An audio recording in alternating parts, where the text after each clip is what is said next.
Okay, in this video we're going to be working with the idea of the sphere. As far as the sphere, most people feel it's the most challenging of all the forms to actually create the transitions to, and also of course to have that really nice sense of that massiveness. Also of course the curious part is how do I draw the shadows, or how do I actually shade the shadows? Well, let's first start off with the actual shape. As far as does it have to be a perfect circle? No, not at all. Sometimes it's even better to have a kind of a little bit of a wonkiness, just to make it more organic and not so expected as far as a circle. You can always try to get a little bit of rhythm first, and try to draw a circle. Like that one came out pretty good. As far as, you can draw it like in sections, like again using that wrist action, like we kind of learned from drawing those nice curves. And again, it doesn't have to be a perfect circle at all. What I'm looking for mostly is how you actually handle the lighting and the shadowing.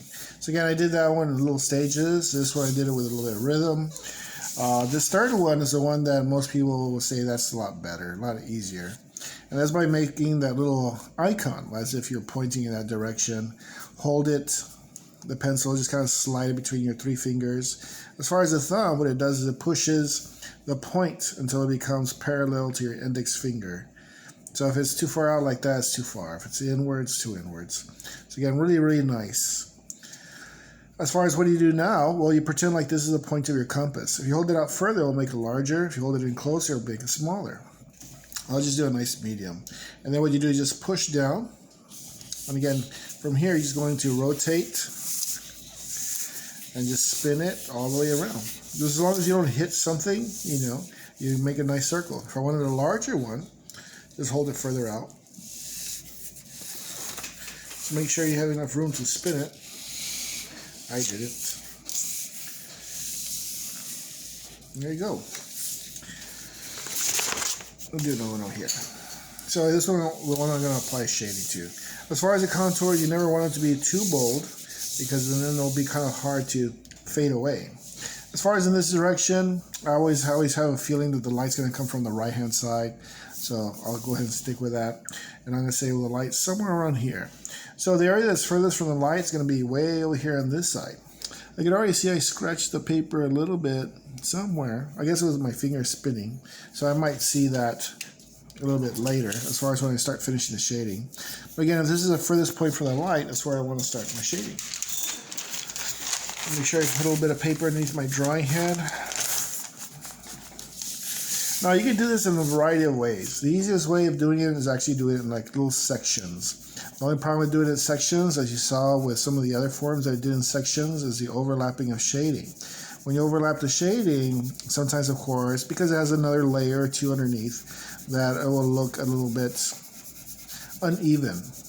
So that requires you to go back and rework, and that's good practice anyways. Again, this does not have to come out perfect. But again, the transitions, it's just kind of like almost a feeling of failure when you tried and you just didn't really get there. So again, sometimes it's a little bit more movement of the hand, maybe a little bit more circular action. But again, I'm doing this one here. I'm kind of going over it in different directions, and I'm taking my time as I move this way. Now, I said I was going to do it in sections. I might as well go ahead and do that since I stated it. So I'll go ahead and do this in sections. So I'll go with the very, very first one. And I'm going to push the transition very, very patiently. Remember, if you start seeing spaces in between your strokes or lines, that means you're shading too fast. You're moving it too fast towards the direction of the light. You need to give the pencil enough time to come back and fill in the spaces in between. See, there's that little part where I said that I scratched the surface. Now that talks about the tooth of the paper. We really didn't talk about the tooth. I referenced the idea of the tooth of the paper. The thing is that all paper has a little bit of texture. That texture is really, really nice, especially if you're really going to do a lot of shading, because that tooth helps to hold the graphite. If your paper is very, very slick, like printer paper, you can do pretty good, but definitely you feel like the graphite is just floating on the surface. Any kind of movement, you see a lot of smearing just because, it doesn't have a lot of tooth. So a lot of it's just kind of floating on the surface. It's not being held a lot by the actual paper. Same thing is like if it's too toothy, like if it has too much texture, then you see a lot of that, what I call that static, where you see that little white in between the shading. Some people are really, really annoyed with that, and they'll try to dig the pencil in a little bit deeper. So if you have paper that's a little bit more toothy, or you really don't like that texture or that whiteness, that little bit of white that shows in between the shading, then you have to hold the pencil a little bit more vertical. That way it can kind of get inside those little textures. Now again, this is a part that again will show up a little bit. This is again where I overlap the directions of the shading. So again, I push to the light, and right here you can see where it overlapped. I'll have to come back and blend that out, but I can. So again, the reason why I do this is so you can see how there's transitions all around that light source. So again, this is the highlight. This is the area that seems to be closest to the light. So from here I'm blending, I'm transitioning, but again, I'm not starting very, very dark. I start off lighter and lighter as I move towards the light. But definitely I'm getting form. I'm getting a really nice sense of form. Like if you were to compare this side to this side, you know, there's nothing to compare. One side is very, very two-dimensional, and the other side is starting to get some nice movement, it's starting to have that nice sense of form. Now, as far as this a natural, is this like a more real, like you'll see a lot of samples online where they look even more realistic by the time you finish them. Well, those usually have light reflecting. You know, you'll see a little bit of light kind of flashing. You may see multiple shadows, and that's what makes it look a little bit more natural. Because again, we're kind of just playing with our imagination. We're just trying to piece these things together, and we're just kind of, again, just kind of setting the tone that this is going to be light, this is going to be dark, and of course we want to make sure that they meet somewhere, and as they meet, of course, we have this nice sense of transitioning. But definitely around the light source, you can see how I'm kind of just hovering the pencil very, very lightly, very softly. I'm holding the pencil way in the back. The pencil is almost laying as flat. But again, I'm going very, very soft, very, very soft. And I want that highlight to be very, very small. So as far as, again, did I do a good job? Well, it's creating a nice sense of movement, but I do see some areas. And of course, my contour can be clean.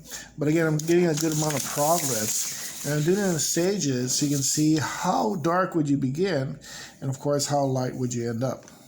So again, this is the darkest. And over here, again, I'm not going to go as dark. I just want to start off, of course, with a nice sense of depth to it. But again, it's going to be a very, very short transition.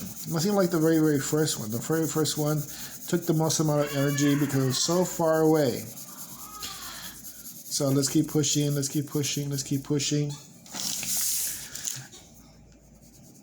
Okay, let's keep going this way. Let's keep working into it. Let's keep transitioning. A little bit lighter, a little bit lighter, a little bit lighter, a little bit lighter, a little bit lighter, a little bit lighter. Now up here in the very, very top, you're going to put it just a little tiny bit, tiny bit. Because you are very, very close to the light. We're going to try to sneak it in there with the lightest amount of pressure. Again, I'm holding it too close to the point. So again, back away from the tip.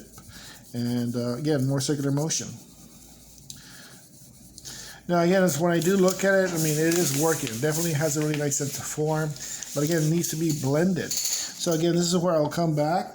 Maybe have a finer point. This pencil has a better point to it. I'll come back and I'll clean up the contour just to sharpen it, to give it a little bit more sense of this HD-ness, where it's more clear, more crisper.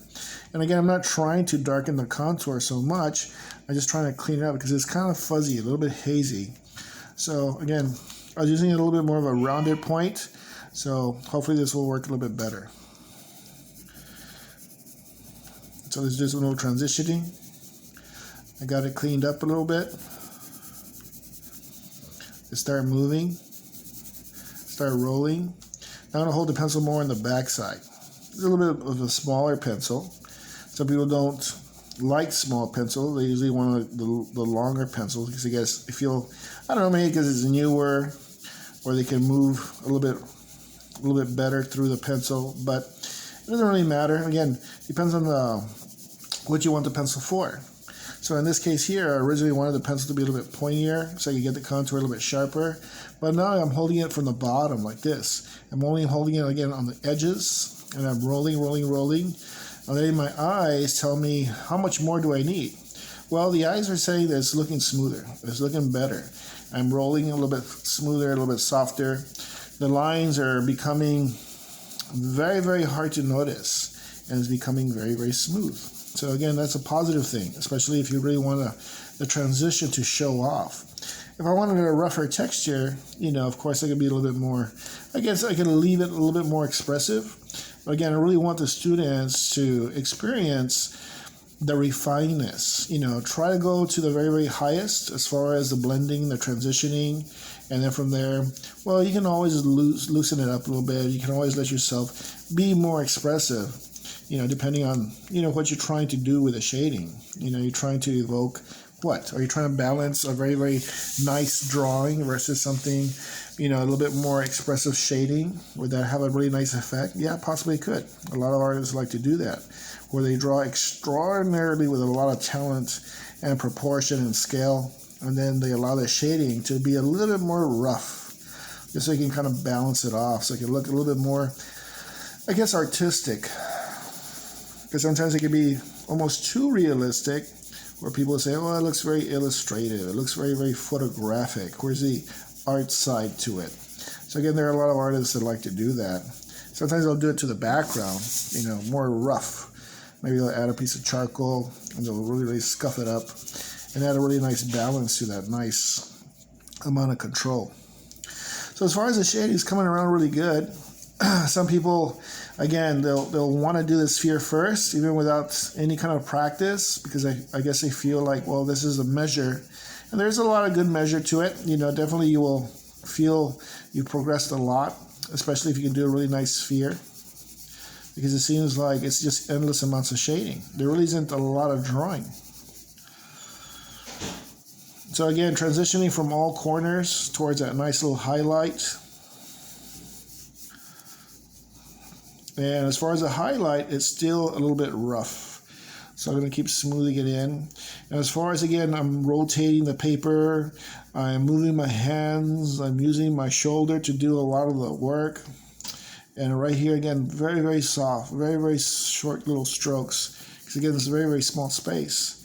But it's looking good. So again, as far as this one, I did start off in stages. And intentionally, I knew that I was going to have trouble with the overlapping of shading.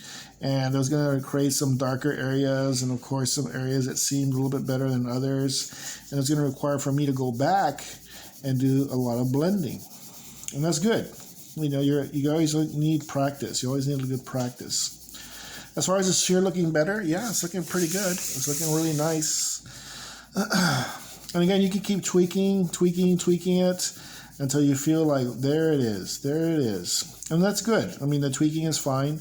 It's not I'm trying to make people OCD and to try to make it perfect. But I think there are always little nuances. And the more you train your eye to find them, because again, this is not work. This is supposed to be fun. A lot of people don't think that the shading part is very fun because they think that the drawing part should be the most fun. Some people like to abandon the drawing as soon as the drawing is over, as far as the contours. But, the shading is what really brings it to life, especially if you want to create this sense of an illusion, this idea of a three-dimensional form on a flat sheet of paper. And they find it to be a challenge. So as far as parts that are a little bit weak, definitely here. It's a little bit weak here. I can kind of clean up that contour. Sharpen it just a little tiny bit more. Over here too. Now as far as the shadows, they're getting very, very close. I'm almost getting to the point where I need shadows. But again, you can do a lot of really neat stuff. One of the things, again, this is an intermediate shadow. An intermediate shadow, I don't know if it's really called that, but intermediate meaning it's not all the way to the end. Like over here, I carried the transition from the very, very end of the contour to, of course, the highlight.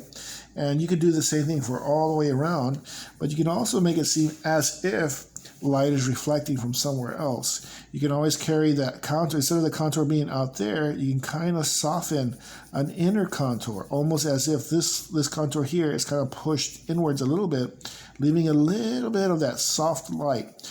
That will create a little sense of that. The thing is that light's always bouncing off other objects.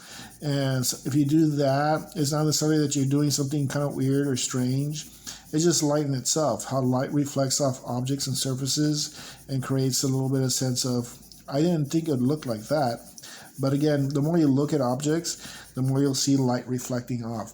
Especially if something is sitting on top of a white surface, you always have light bouncing or reflecting from underneath, and it throws a little bit of a strange shadow as the shadow kind of moves within the space itself. So that's what I'm doing here. Normally it's done on the bottom side, but I kind of saw an opportunity with shading, so I'm just kind of working along with it. So I don't know from the video can you actually see it, but I left a little bit of light right around here, right here on the inside, right there on the outer edge, right there. And I kind of pulled it in this way, just a little bit to make it a little bit more obvious. As far as here, I'm going to pull a little more transition, but I've been spending a lot of time holding the pencil like this, underneath, where the pencil actually goes right into the palm of my hand. And again, I get a little bit more of a surface of the graphite that's actually on the paper, so I get a lot more work done. So I'm not really using the point. If you just see the pencil, you can see how there's a lot of surface being applied to the actual paper now. And again, you can keep working, keep fading, keep transitioning. As far as pencils, this pencil is pretty good. This is a General's pencil. It's fairly economical for me to be able to give to all the students.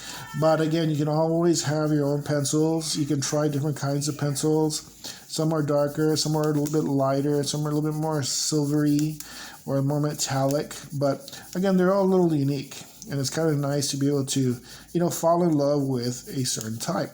But again, sometimes those pencils, they'll surprise you, just like paper. You buy the same kind of paper over and over and over again, and all of a sudden, the next shipment comes in weird. Maybe it doesn't have as much tooth. Maybe the color or the weight of it seems a little bit off. So sometimes it's good as soon as you find something that's really working for you, is buy more, just in case they change, because sometimes, the formula changes a little bit. I've had that experience where it's like, oh my gosh, I thought I was going to get this, but it didn't work as good anymore. So there I go again, shopping around for something that I like a little bit better. And it's always difficult because, again, you try to go to the art stores and they have very, very little supply, or it's damaged, especially paper. Paper is always bent, especially around the edges, or has fingerprints on them. So it's really, really hard to find good quality paper that you'd like to produce, for your better pieces anyways. As far as here, it's looking pretty good. As far as the shadow, again, if you would think of this as being the light, if it's sitting here, then the shadow could probably be sitting somewhere around here. If you want to make it look like it's floating, the idea would be to separate the shadow, bring it down a little bit, create a little bit more space, a little bit more negative space in between one and the other. But I'm going to go ahead and drop it right here. Now this little space here, this is a place where it would be the darkest, the core of my shadow. As far as vocabulary, there's a lot of vocabulary. Again, some of it seems to be a little bit stretched out. But again, you don't have to know all the vocabulary. Of course, you need to know the highlights, the shadows, of course, ideas, what the transitions do to create that nice movement. We always want to make sure we implement as much variety as possible. And again, this idea of blending is nonstop, So again, what we learn here with the graphite, you'll be able to extend that to, of course, a color pencil with no problem at all. Or if you ever want to go into painting, so many similarities. It's your eye that needs to be trained. It's your fingertips that need to be trained, to be able to hold, to be able to do these things. Again, you can use you can buy a whole box of pencils, and they all do, of course, different values. They're made to be different. But I try to train my students to learn how to use one pencil. Because again, if you learn how to use one pencil, your eyes, your hands, they'll be the better for it. Because they'll be more sensitive to the touch. So again, that's what I'm doing here. Again, I'm pushing this way, pushing that way, I'm pushing this way, I'm pushing that way, and going all the way around. But as I move further away, I want to make sure it gets a little bit lighter, a little bit lighter, a little lighter. Again, you can go online. You can look for nice references. There's a lot of nice little examples. And again, sometimes they drew those examples from a real life sphere. They put a sphere on the table. They use a still life. And from there, it's like, wow, look at that. So again, it kind of gives it for you. I don't mind you guys using your own imagination. I think sometimes people use too much reference, and it kind of takes away some of the wonder. The wonder is like, is like a little bit of that creativity. Even though again it's very, very simple, it's more about execution more so than creativity. But I want people to kind of like experience things for themselves. It's always a nice challenge to have something there, to be able to challenge yourself to try to equal. But again, if you don't have a reference, that's fine. You don't need a reference. Because a reference, of course, will take you in many different directions, and that's fine too. But the more practice we get, naturally, the better it will become.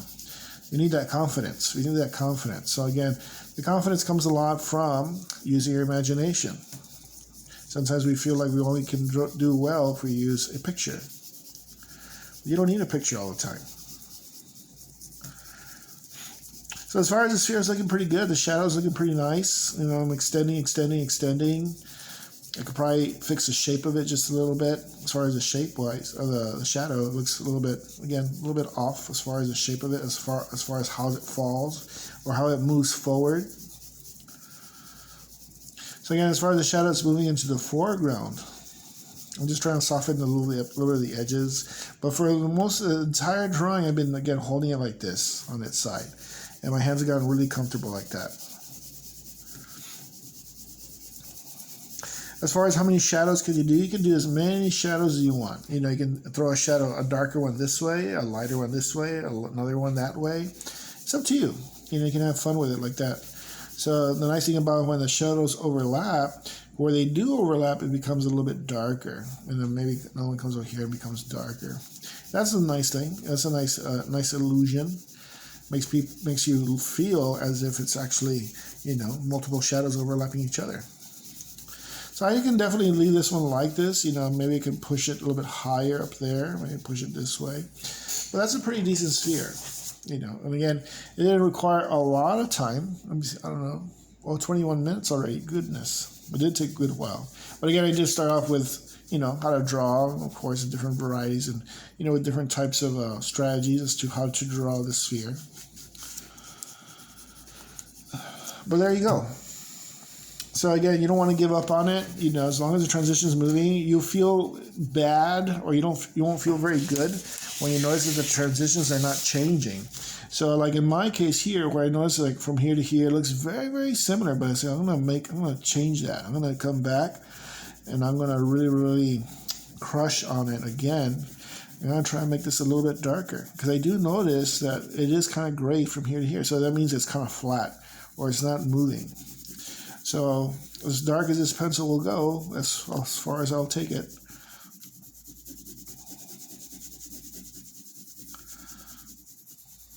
But again, you can do another one. It doesn't always have to start off dark. You can start off a little bit more of a medium, depending on the scale of it, and you just keep moving forward. All right, so I'll leave it at that. Again, try to practice that up. I did show you examples for the sphere, the cylinder, the cone, the cube, and those are our basic forms. For the next tutorial I'm going to show you is how do we put these things together, okay? So make sure you work on the sphere. Thank you.